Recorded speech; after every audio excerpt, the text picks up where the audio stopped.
കശ്മീർ അതിർത്തിയിൽ വെടിനിർത്തൽ ലംഘനം.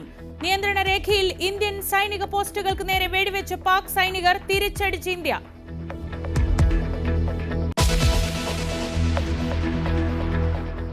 അമിത് ഷാ കശ്മീരിൽ തുടരുന്നു. രാവിലെ ഉന്നതതല യോഗം. പഹൽഗാം സന്ദർശിക്കും. സൈനിക കമാൻഡ് തലവന്മാരും കശ്മീരിൽ.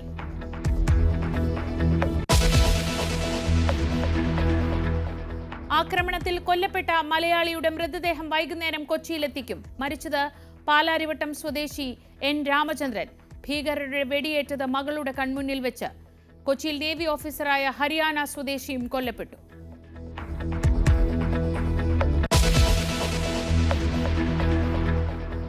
രാജ്യമെങ്ങും കനത്ത സുരക്ഷ. വിനോദസഞ്ചാര കേന്ദ്രങ്ങളിൽ അതിജാഗ്രത.